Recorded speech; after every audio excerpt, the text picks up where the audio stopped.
Alright, thank you for coming back, watching another video. I'm going to finally get into actually working on the car instead of moving it around and cleaning it. Before I start, I'm going to throw a link in the comments. There's another YouTuber, Docs Auto. He has a whole series where he's starting to work on a 52 four-door. So I've looked at his videos here and there just to see what's going on with that car so I can compare it to mine. But on the front wheels here, at least the brakes aren't locked up, so I can spin them around. I've been able to spin around on the other side as well. I do think the rear brakes are locked up. So let's get this wheel off and see what's behind there.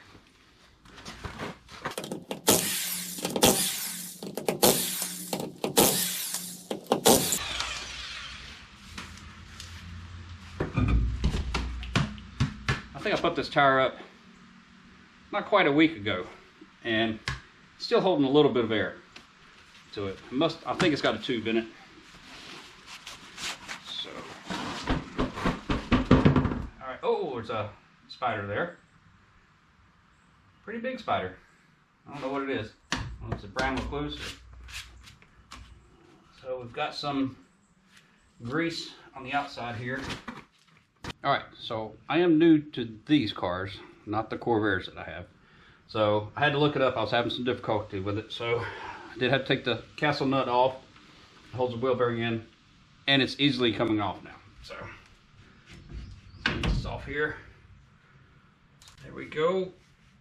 Let's see what it looks like on the inside. Probably could use some resurfacing. Ground down.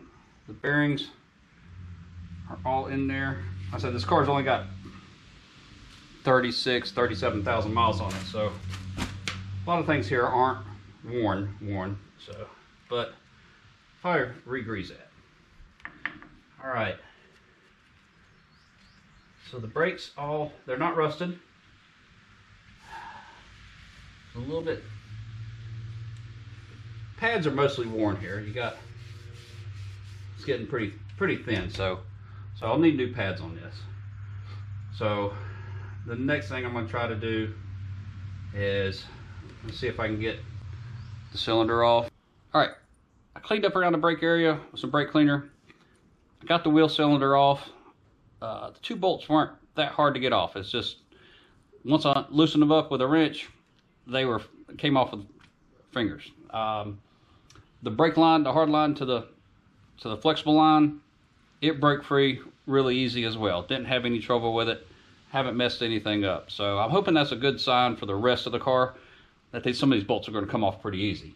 So I need to order new brake shoes and order a new wheel cylinder. So I take it apart and look at it. It looks like this on the inside. It's just cruddy and nasty. I'm not even bother try to hone that out and do it. It's a safety thing. Gonna spend what needs to be spent for anything safety related on it here. So what I'm going to do is some of the spare parts and stuff, just put it in a plastic bag, hanging on my pegboard. Put the drum back on and put the wheel back on. That way, keep a tidy garage here, everything out of the way. I just don't like parts laying around in the way because they might get lost, and don't want anything to get lost because I don't have to buy what I don't need to buy. So how's the first look at this brake here on the passenger side. I'll come back and do another video when I get everything done, put everything in. I know my hard lines are on order. That's going to take a lot longer because it goes, on the passenger side, it goes from here, it goes to a T right underneath the door. And on that T, it goes to the master cylinder and then goes back to the back. And once it gets to the back, there's another junction and it goes to a flexible line. A flexible line goes to the top of the drive shaft, and then it tees out there just hard lines. So you got one flexible back here and then a flexible at each wheel up front. So I'll just slowly replace that in time. So, but I'll also try to get all this cleaned up in here while I'm waiting on my parts and stuff. The rust here looks like light surface rust. So I'm thinking about maybe just doing a rust neutralizer. Put in the comments what you think, what you would do on this. I really don't want to take this car all the way apart. because everything's still solid on it.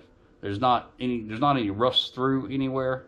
and it only had 37,000 miles on it. So like I said, put down in the comments what you think. If you've been in a similar situation, what have you done or something like that. But thanks for watching.